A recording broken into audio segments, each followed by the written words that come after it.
Welcome to the world of science fiction stories, and don't forget to like, share, and subscribe my channel. Enjoy the listening. The Council demanded everything. Humanity's response shook the universe. Oh, for the love of all 7 moons of Kagar. I should have known better than to volunteer for this assignment. Document the human response, they said. It'll be straightforward, they said. Nothing about humans is straightforward. Where are my manners?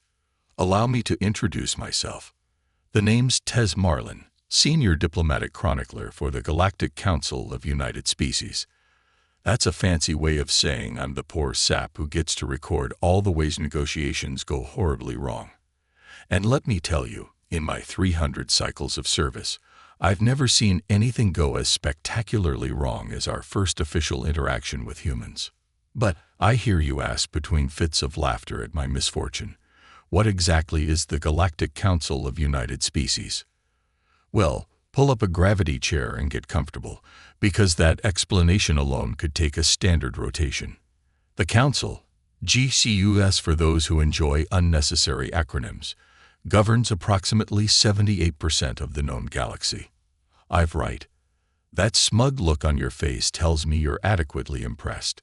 The Council consists of representatives from 32 spacefaring civilizations, each with their own agendas, grudges, and peculiar biological needs during meetings.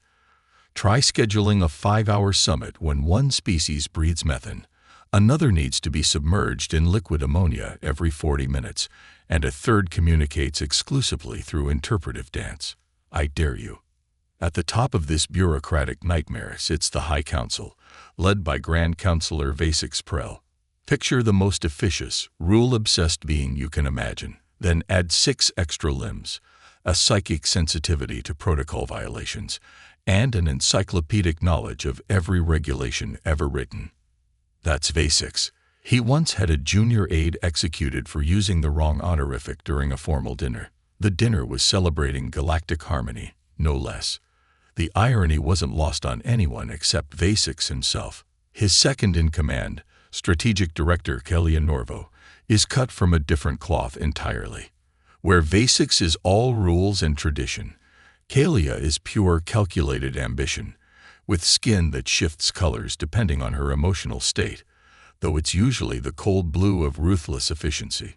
She's known for seeing 10 moves ahead in the political game. Some say she keeps the severed appendages of her political rivals preserved in suspension tubes in her private quarters. I can neither confirm nor deny this, but I wouldn't be surprised.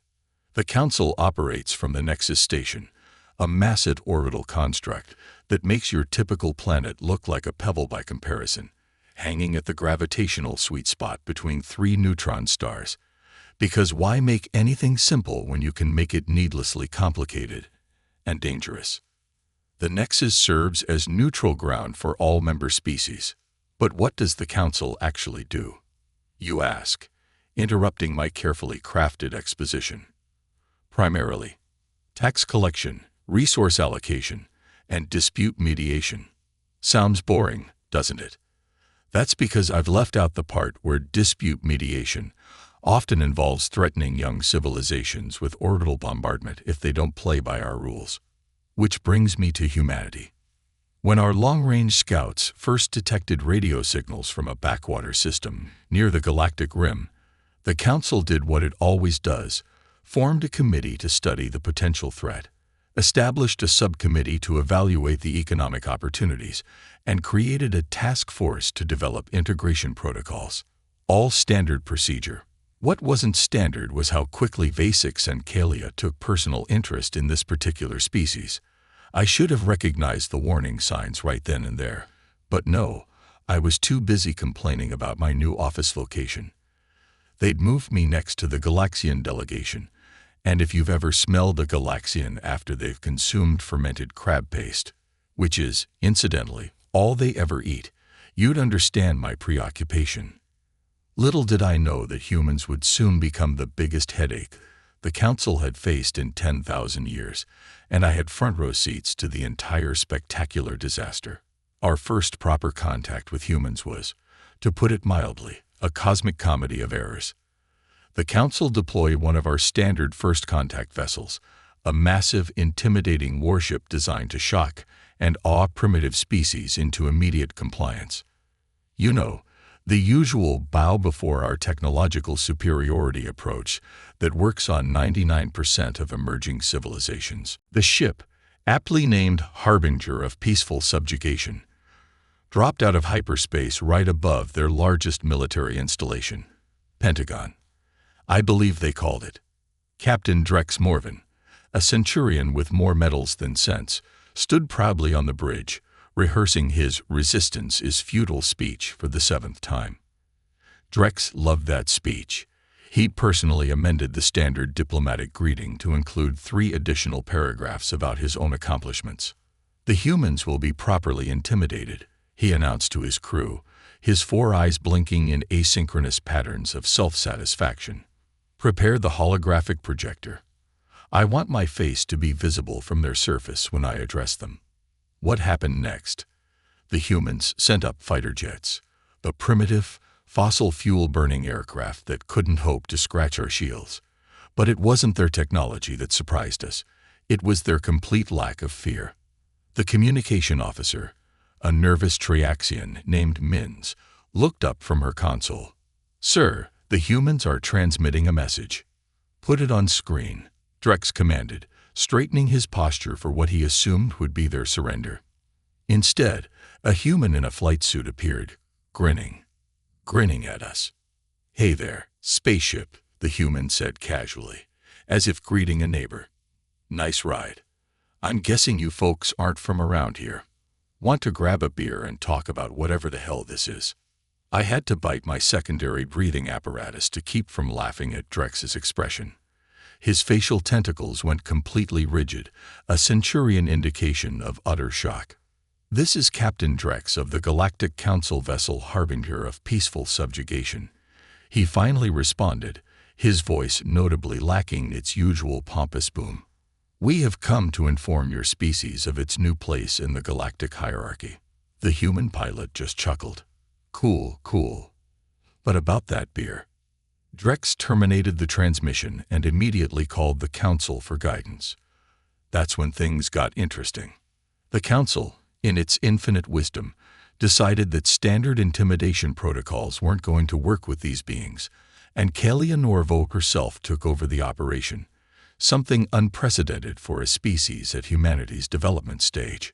"These humans possess unusual psychological resilience," she noted during an emergency session, her skin shifting to an intrigued purple. "Their social structures suggest they respond better to perceived mutual benefit than to threats. We shall adjust our approach."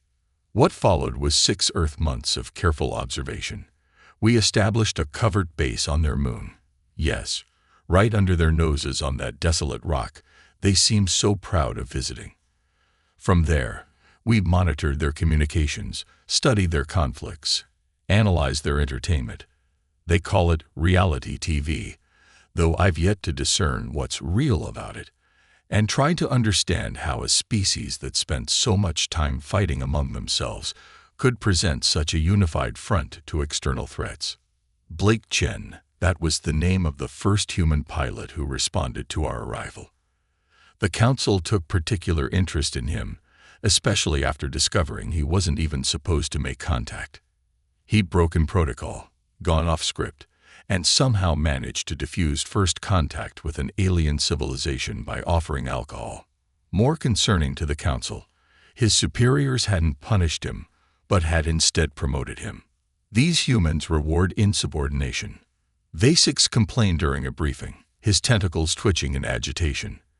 How can we negotiate with a species that has no respect for hierarchy? If only that had been our biggest concern. We had no idea what we were getting ourselves into. After 6 months of observation, the Council convened in the Grand Chamber to discuss the human situation. I was there, naturally, recording everything with my neural implant while trying not to fall asleep.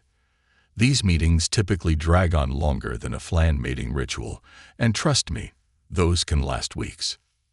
Vasix Prell stood at the central podium, his 6 arms simultaneously operating different holographic displays showing Earth from various angles.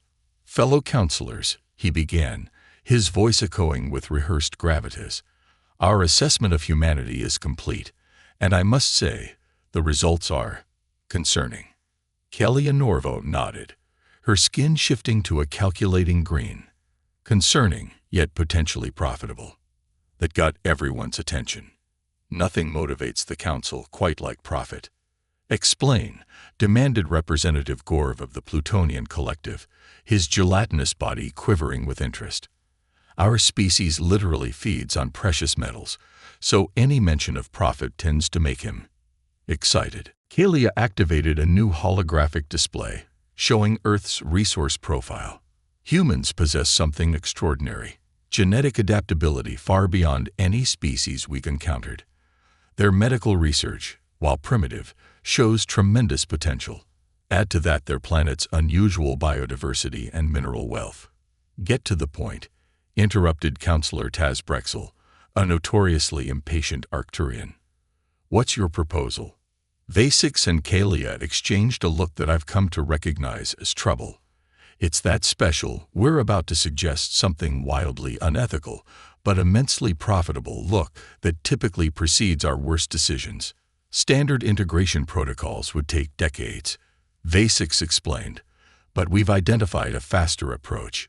Humans respond remarkably well to perceived threats, particularly global ones. They unite. They innovate. They overcome." Kalia's skin shifted to a predatory red. "We propose creating such a threat, a fabricated crisis that only the Council can resolve." The chamber erupted in murmurs. I nearly dropped my stylus. This was beyond our usual manipulative tactics. This was outright extortion. "Silence," Vasix commanded. "Let Director Norvo finish." Kalia continued, her voice cool despite her heated coloration. "We'll demand specific resources, particularly their genetic research and rare earth elements, in exchange for protection against this fictional threat. Their analysis suggests they'll comply rather than risk planetary devastation. And if they refuse?" asked Counselor Miraloon of the Capellan Federation, the closest thing the Council has to a conscience. "Then we demonstrate our capabilities," Vasix replied casually, as if discussing the weather rather than potential genocide. "Perhaps remove one of their smaller continents as proof of our resolve." I found myself holding my breath. This was crossing lines even the Council typically respected. This violates the sentient rights accord of the 7th Galactic Cycle. Mira stood, her crystalline form glittering with indignation. "Humans qualify as a protected developing species under Article 12. Vasix waved a dismissive hand. Article 12 has exemptions for species demonstrating unusual aggression or expansion potential. The humans qualify. That's a stretch of the legal definition, Mira began, but Kalia cut her off. The matter has already been reviewed by the Judicial Committee, she stated flatly. The operation, code-named Beneficial Deception, has been authorized. I looked around the chamber, expecting further objections. Instead, I saw calculating expressions as representatives considered the potential profits. Only Mira and representatives from 3 other systems seemed troubled. The vote was quick and decisive. 28 in favor, 4 against. Operation Beneficial Deception was greenlit, and I had the dubious honor of being assigned as primary chronicler. Lucky me. As the council adjourned, Kalia approached me directly. An unprecedented event that sent shivers down my spinal ridge. "Chronicler Marlin," she said, her voice low, "I expect your records to reflect the council's wisdom in this matter." "Understood." I nodded, not trusting myself to speak. What else could I do? Little did any of us know that we were about to make the biggest miscalculation in council history. 2 Earth weeks after the council's decision, we assembled our most impressive diplomatic fleet, 5 dreadnoughts, 20 cruisers, and the council's flagship, the inevitable conclusion. A vessel so massive it creates its own weather patterns. Talk about overcompensation. The fleet positioned itself in geosynchronous orbit above Earth's United Nations headquarters in New York City. Subtle, we are not. Vasix insisted on delivering the ultimatum personally. He spent 3 days with the Council's top xenolinguists perfecting his speech, ensuring it struck the perfect balance between terrifying and authoritative. I watched him practice in front of a mirror, adjusting his tentacle positions for maximum intimidation effect. The man, if you can call a 6-limbed telepathic cephalopod a man, takes his theatrics seriously. Meanwhile, Kalia orchestrated our demonstration. An uninhabited island in the Pacific Ocean, designated for destruction to prove our capabilities. The weapons officer, a young Syrian named J-Chetan, seemed uncomfortable with the order. "Sir," he ventured during the pre-mission briefing, "is this demonstration necessary? Our scans show the island hosts numerous endemic species. Your concerns are noted and dismissed." Kalia interrupted, her skin flushing a dangerous crimson. "The ecological impact is unfortunate, but negligible compared to the greater galactic good." I caught Jake's eye and gave him a sympathetic look. We both knew the greater galactic good was council speak for obscene profit margins. The day of reckoning arrived. Our ships activated their illumination arrays, creating a display visible across Earth's northern hemisphere. Panic erupted in major cities as millions witnessed our arrival, exactly the reaction the Council wanted. Earth's military forces scrambled but made no aggressive moves. Their leaders, having been contacted through secured channels, had agreed to hear our terms before responding. They gathered in the United Nations General Assembly Hall, representatives from all major nations sitting in stunned silence as Vasix's massive hologram materialized before them.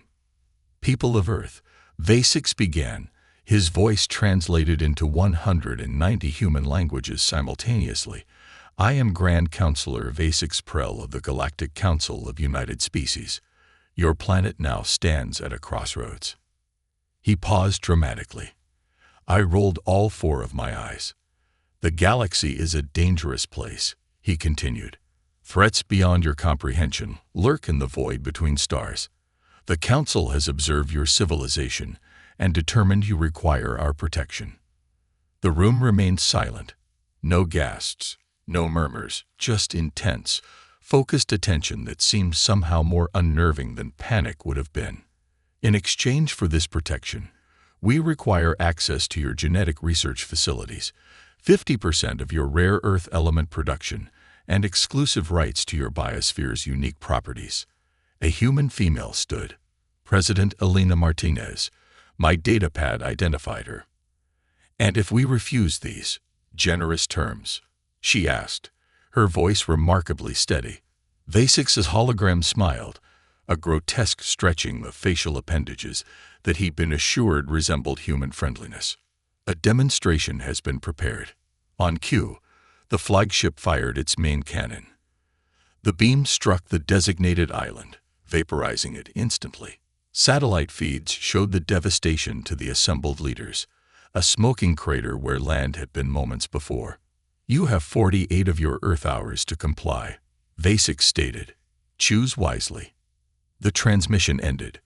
Vasix turned to the bridge crew, practically glowing with self-satisfaction. "Well executed. Begin preparations for resource collection."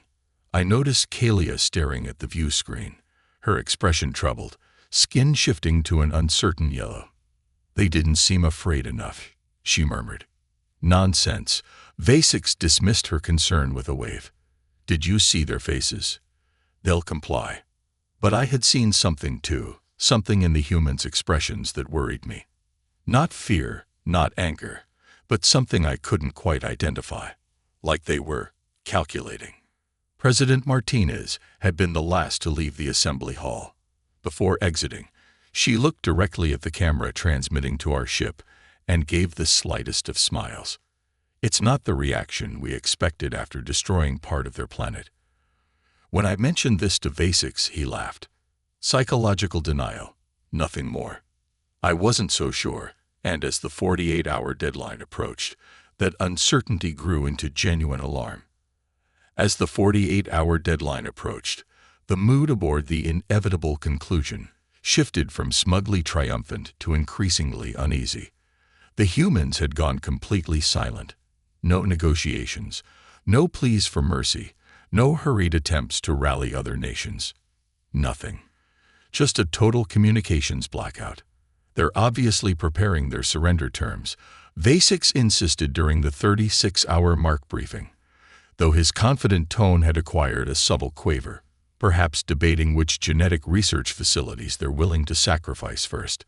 Kalia's skin had settled into a worried gray. This silence is unprecedented. All previous species subjected to Operation Beneficial Deception attempted communication within 12 hours. I stood in the corner, dutifully recording the meeting while fighting the urge to point out the obvious. Maybe, just maybe, threatening to obliterate parts of a planet wasn't the diplomatic masterstroke Vasix believed it to be. At the 47-hour mark, with just 60 minutes remaining before our deadline, the humans finally responded, but not in any way we anticipated.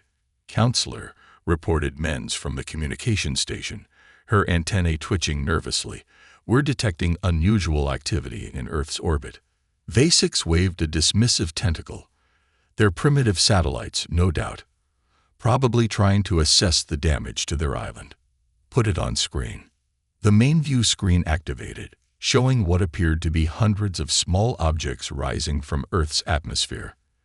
They looked like metal cylinders, roughly the size of escape pods. Analysis, demanded Kalia, moving closer to the screen. Unknown technology, replied the science officer, a Quanon named Resbaran. They're not weaponized as far as our scans can determine.